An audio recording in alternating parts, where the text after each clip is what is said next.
Assalamualaikum warahmatullahi wabarakatuh. Saya Muhammad Luqman bin Nazarudin. Saya akan mentahkan zaman gelap. Dari segi pengenalan, Tuhan Rom Barat pada tahun 476 Masihi telah membawa kepada berakhirnya zaman kegemilangan Rom dan Yunani. Permulaan zaman pertengahan di Eropah merupakan zaman yang membawa impak yang besar kepada perubahan masyarakat di Eropah yang mempengaruhi etika dan peradaban mereka. Perubahan masyarakat dan budaya Eropah. Ia merupakan peringkat awal zaman pertengahan. Zaman pertengahan pula mempunyai 3 peringkat. Iaitu peringkat pertama, peringkat awal daripada 476 Masihi hingga 1050 Masihi. Kedua, peringkat kemuncak yang bermula dari 1050 Masihi hingga 1300 Masihi. Akhir sekali, peringkat akhir yang bermula dari 1300 Masihi hingga 1450 Masihi. Pada peringkat akhir zaman pertengahan telah muncul zaman Renaissance yang bermula dari 1350 Masihi hingga 1600 Masihi. Pada zaman ini juga berlaku kegiatan penjelajahan dan penerokaan mereka kepada ilmu pengetahuan. Orang Eropah mula menyebarkan pengaruh mereka kepada dunia di luar Eropah. Pengaruh Barat diteruskan semasa zaman revolusi perindustrian dan imperialisme. Zaman gelap dan ciri-cirinya. Zaman gelap telah mengalami kemerosotan dalam bidang ilmu pengetahuan, perdagangan dan juga kehidupan pembandaran. Tidak terdapat pentadbiran pusat yang berkesan. Pada masa yang sama, dunia Islam telah tegak dengan kegemilangannya.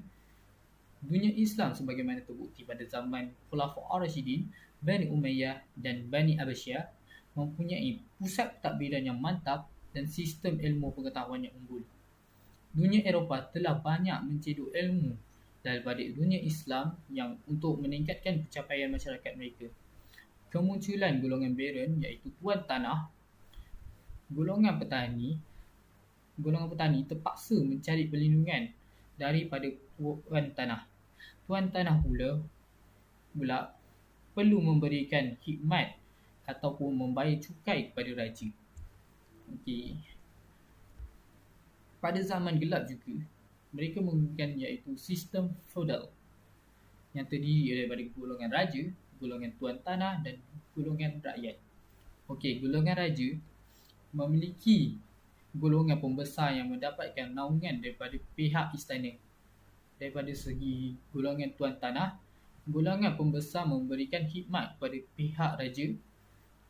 Daripada segi golongan rakyat pula, rakyat biasa memberikan khidmat kepada tuan tanah.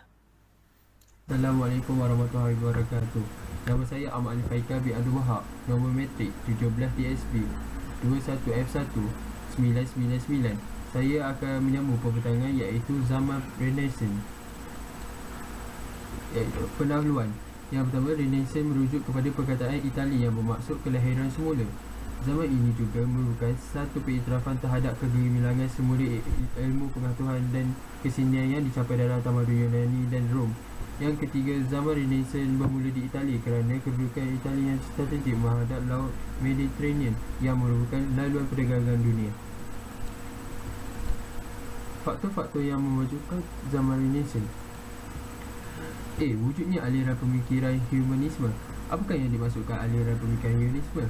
Aliran ini percaya bahawa keupayaan manusia berfikir mampu menyelesaikan sebarang masalah tanpa perlu bergantung kepada agama. Contoh-contoh atau dikenali sebagai bapa humanisme ialah Francisco Petrarch, Niccolo Machiavelli, Giovanni Boccaccio. B. Semangat inquiry atau semangat ingin tahu. Ini berlakunya perkembangan budaya yang menjadikan Itali sebagai pusat perkembangan ilmu baharu. Sebelum itu, ramai golongan ilmuwan, saintis dan seniman yang mula bersaing merebut peluang tersebut. C. Kemampuan manusia untuk meneroka bidang dan kawasan baharu. Kesan zaman Renaissance. Dari segi aspek politik pula, mewujudkan monarki baharu melalui kekuasaan kerajaan pusat dan penyatuan kebangsaan. Yang kedua, kekuasaan kerajaan pusat semakin kukuh melalui amalan pembayaran cukai secara langsung. Ketiga, kemerosotan kuasa gereja dan golongan kebangsawan Yang keempat, kuasa raja semakin bertambah kukuh. Akhir sekali muncul beberapa negara yang berjaya mengukuhkan kuasa monarki baharu seperti Portugal, Kastil dan Aragon, iaitu Sepanyol, England, Belanda dan Perancis. Dari segi aspek ekonomi, yang pertama, kemerosotan ekonomi sahaja sendiri. Yang kedua, akibat daripada perkembangan sistem perdagangan tempatan dan antarabangsa yang semakin meluas. Yang ketiga, kemajuan perdagangan ini mengalahkan aktiviti penjelajahan dan penerokaan. Yang keempat, perkembangan bidang matematik, geografi, kartografi dan astronomi. Yang kelima, kemajuan dalam bidang pembangunan dan pelbagai ilmu seperti sains, biologi, fizik, kimia dan perubatan. Akhir sekali, perkembangan ini dicetuskan oleh semangat Renaissance yang mengutamakan aspek inquiry, keobjektifan dan eksperimen. Dari segi aspek sosial pula, berjaya mempengaruhi cara pemikiran dan gaya hidup masyarakat. Yang kedua, masyarakat menzahirkan emosi mereka secara lebih harmoni melalui seni ukiran, lukisan dan muzik yang turut berkembang pesat. Seterusnya, unsur kesenian berperanan penting mengukuhkan keyakinan diri. Yang keempat, bidang pendidikan semakin berkembang dan memberikan tumpuan kepada pemikiran logik saintifik dan metafizik. Yang kelima, pendidikan lebih mengutamakan tanggungjawab sosial seorang terhadap masyarakat. Dan akhir sekali, melahirkan manusia yang dapat menggunakan keupayaan minda mereka dalam bidang ilmu pengetahuan bagi kemajuan hidup. Akhir sekali, kesimpulannya daripada zaman Renaissance iaitu, sebelum itu, bagi untuk mencapai kemajuan negara, masyarakat Malaysia perlu meningkatkan semangat inquiry dan berusaha meneroka pelbagai bidang baru. Assalamualaikum warahmatullahi wabarakatuh. Nama saya Muhammad Hanafi bin Zainal Abidin, nombor matriks 17 DSB 21F1041. Saya ingin menerangkan tajuk Gerakan Reformation di Eropah. Reformation berasal daripada perkataan reform yang bermaksud melaksanakan perubahan atau pembaharuan terhadap sesuatu untuk menghasilkan sesuatu yang lebih baik atau membentuk sesuatu yang baru. Gerakan ini berlaku di Eropah Barat pada kurun ke-16. Gerakan ini membawa perubahan yang besar dalam agama Kristian. Gerakan ini bermula dengan penentangan penganut agama Kristian terhadap Gereja Katolik sejak ke-10 Masihi lagi. Namun, penentangan ini tidak menimbulkan pengaruh yang mendalam terhadap Gereja Katolik. Kritikan bertambah kencang apabila pihak gereja telah meningkatkan pusat kekuasaan yang terkuat di bahagian tengah Itali. Usaha ini membawa kepada kekayaan pihak gereja dengan menyelitkan unsur rasuah, penyelewengan dan kepincangan berlaku. Ramai rakyat yang telah mempersoalkan kedudukan dan amalan Gereja Katolik yang bertentangan dengan ajaran kitab Bibel. Penguasaan gereja lebih cenderung mengamalkan gaya hidup para pemerintah dan bangsawan dan tidak langsung mencerminkan keagamaan. Selain itu, pihak gereja turut melakukan banyak penyelewengan, terutamanya dalam penjualan sijil indulgence. Amalan ini telah merebak ke seluruh Eropah. Perkembangan gerakan Reformation bermula di Jerman. Kejayaan gerakan ini telah dibantu oleh mesin cetak yang dicipta oleh Johann Gutenberg. Kewujudan mesin ini telah menyebabkan penjualan kitab Bibel dengan harga yang murah. Ini menyebabkan rakyat dapat memahami kitab Bibel dengan lengkap. Martin Luther, seorang profesor teknologi Universiti Wittenberg di Jerman, mula menentang amalan indulgence. Beliau percaya bahawa manusia seharusnya bergantung kepada kekuatan rohaninya. Beliau juga telah mengemukakan 95 hujah menentang amalan indulgence, iaitu penjualan surat pengampunan dosa yang dilakukan oleh pihak gereja oleh pihak Kristian yang ingin bertaubat daripada melakukan perkara yang mungkar. Pendirian Luther ini telah mengancam kedudukan gereja dan institusi. Pendirian dan ajaran Luther ini dikenali sebagai mazhab Protestan. Protestan berasal daripada perkataan protesting, iaitu membantah. Tindakan Luther ini menandakan bermula zaman Reformation yang didapati berterusan sehingga pertengahan abad ke-16. Mazhab baru ini telah berkembang ke Sweden, Denmark, Norway dan England. Perkembangan gerakan Reformation di Switzerland. Pemimpin ajaran ialah Huldrych Zwingli. Selepas beliau meninggal dunia, ia diteruskan oleh John Calvin, pelajar undang-undang di Switzerland. Beliau berpendapat bahawa seorang Kristian hendaklah mengenal Tuhannya. Untuk mengetahui Tuhannya, mereka hendaklah merujuk kepada kitab Bibel sebagai rujukan. Manusia juga dikehendaki mengamalkan cara hidup berdisiplin dan menolak sebarang kegiatan yang memberikan keseronokan semata-mata. John Calvin juga tidak mengharamkan riba, tetapi biarlah berpatutan. Ajarannya telah mendapat sambutan yang hangat daripada rakyat ketika itu. Kesan gerakan Reformation. Dari segi agama, perbalahan agama mengakibatkan kemusnahan dan peperangan tidak lagi dikuasai oleh satu mazhab. Eropah berpecah dan berperang mengikut mazhab masing-masing. Dari segi kuasa golongan gereja, kuasa gereja dicabar secara terbuka. Kuasa gereja dan kerajaan atau monarki, sebab monarki ingin membebaskan dirinya daripada penguasaan Paus Leo.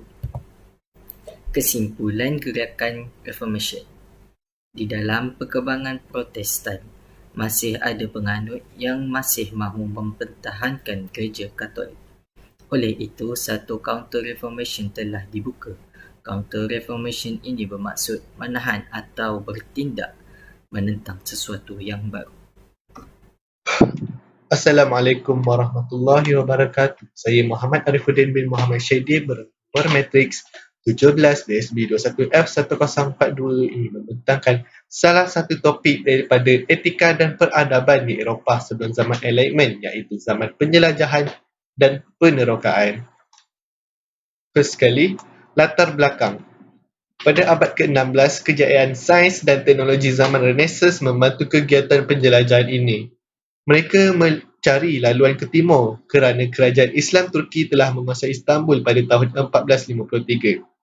Selama ini, orang Eropah mendapat barangan timur melalui Istanbul, tetapi mereka menghadapi masalah sebab kerajaan Islam memerintah Istanbul.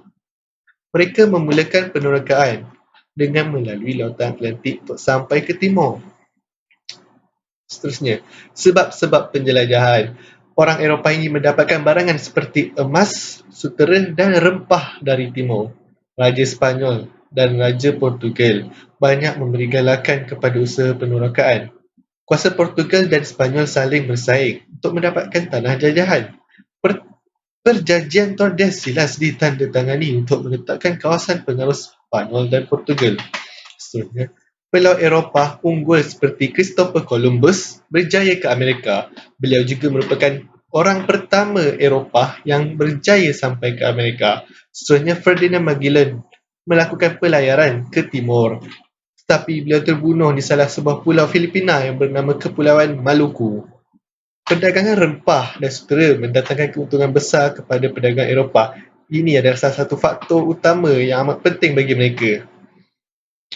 Seterusnya, Sepanyol dan Portugal mahu menyebarkan agama Kristian. Monarki di England, Perancis dan Belanda menggalakkan penjelajahan ke seberang laut. Semangat kebanggaan bangsa mendorong orang Eropah menjelajah dunia luar. Secara rumusnya, penjelajahan ini semua kerana good glory and gospel. Kesan penjelajahan dari segi politik. Banyak penguasa tempatan terpaksa membuat perjanjian dengan wakil Eropah. Antara wakil Eropah yang terlibat ialah Syarikat Hindia Timur Belanda VOC, Syarikat Hindia Barat Belanda WIC, Syarikat Hindia Timur Inggeris EIC. Syarikat berpiagam telah berdagang ke Karibin, Amerika, Latin, Afrika, India, Asia Tenggara dan Asia Timur. Perjanjian ini mengiktirafkan kekuatan kuasa Eropah. Kesan penjajahan dari segi ekonomi pula. Daerah luar Eropah menjadi pembekal kepada keperluan masyarakat Eropah. Pusat emporium dunia seperti Goa dan Melaka telah dikuasai Portugal. Barangan yang dibawa dari timur telah memperkayakan ekonomi dan gaya hidup masyarakat di Eropah. Jalan perdagangan di Lautan Hindi dan Asia Tenggara dikuasai Portugal. Untuk pengetahuan anda, dahulunya kawasan itu dikuasai oleh pedagang Arab, tapi kini telah dikuasai oleh Portugal. Selain daripada Portugal menguasai itu, Portugal juga menguasai Laut Cina Selatan, iaitu antara China dan juga Jepun. kesan penjelajahan dari segi sosial pula. Masyarakat tempatan mula terpengaruh dengan gaya hidup orang Eropah, malah ada masyarakat peribumi menerima agama Kristian. Spanyol telah menakluki Mexico dan menundukkan Tamadun Aztec. Penghijraan beramai-ramai Spanyol ke Amerika Latin mewujudkan sebuah masyarakat baru di wilayah tersebut. Kerajaan Spanyol melihat daerah mereka sebagai tempat mendapatkan emas dan perak, manakala golongan gereja melihat sebagai tempat untuk menyebarkan agama Kristian. Akhir sekali, para pemodal Spanyol mengeksploitasi buruh untuk bekerja di lombong dan ladang mereka. Penutup.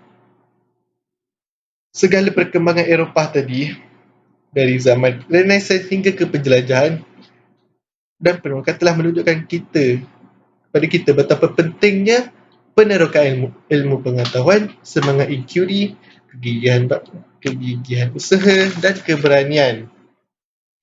Biarpun keadaan sekarang dah berlainan, dah berubah, dah moden, jauh berubah, namun semangat dan kegigihan seperti mereka tadi boleh kita jadikan sebagai pedoman dalam hidup kita dalam bidang masing-masing, apa yang kita boleh manfaatkannya dengan baik. Sekian, terima kasih. Assalamualaikum warahmatullahi wabarakatuh dan selamat sejahtera. Saya Wan Muhammad Zikri bin Suhaimi, nombor matrik 17TSB 21F1043. Saya akan membentangkan tentang revolusi pertanian di Eropah. Pengenalan. Revolusi merupakan suatu perubahan yang berlaku secara mendadak serta menyeluruh. Revolusi boleh terjadi dalam beberapa aspek seperti politik, sosial dan ekonomi. Sebagai contoh, revolusi politik berlaku apabila terdapat satu kebangkitan yang menukarkan sistem pemerintahan yang sedang diguna pakai kepada sistem pemerintahan yang baru, seperti dari sistem kolonial kepada pemerintahan peribumi. Namun, kadang-kala revolusi yang berlaku juga boleh memakan masa yang agak lama, yakni bertahun mahupun berdekad. Revolusi pertanian. Sebelum revolusi pertanian berlaku, pengeluaran makanan hanya dapat dikendalikan secara kecil-kecilan. Manakala, semasa revolusi pertanian, pengeluaran makanan secara besar-besaran telah dapat dilakukan kerana beberapa faktor seperti 1. Berlakunya perubahan dalam sistem pemilikan tanah. 2. Penggunaan kaedah dan saintifik. 3. Wujudnya teknik pemasaran produk pertanian yang lebih meluas dan efisien. 1. Pemilikan tanah persendirian. Terdapat dua sistem pemilikan tanah sebelum revolusi pertanian. Yang pertama, sistem pemilikan tanah persendirian yang umumnya dimiliki oleh golongan kaya. Kedua, sistem pemilikan tanah awam yang dimiliki oleh orang perseorangan. Tanah awam. Tanah awam digunakan oleh rakyat biasa untuk pertama, bercocok tanam, kedua, memelihara ternakan, ketiga, memburu binatang dan memancing. Penggunaan tanah secara beramai-ramai bukanlah merupakan satu masalah dalam masyarakat lama di Britain. Malah, amalan ini mempunyai fungsi sosial yang penting kerana orang biasa berpeluang untuk menampung kehidupan seharian mereka. Pertambahan penduduk di Britain telah memaksa peningkatan hasil pertanian dilakukan. Oleh itu, tuan-tuan tanah ingin memanfaatkan tanah-tanah mereka bagi tujuan pengeluaran pertanian komersial. Pada tahun 1796, hampir 500,000 ekar tanah telah dipagar oleh tuan-tuan tanah melalui Akta Pemagaran Tanah bagi mengelakkan daripada orang awam memasuki tanah mereka. Antara kesan daripada Akta Pemagaran Tanah itu, pertama, tersedia kawasan yang lebih luas untuk penanaman secara besar-besaran. 2. Rakyat biasa kehilangan punca rezeki. Dan ketiga, golongan petani kecil-kecilan menjadi buruh di ladang. 2. Kaedah dan ciptaan baru dalam pertanian. Sistem penggiliran tanaman dan ciptaan Jethro Tull. Sistem penggiliran tanaman.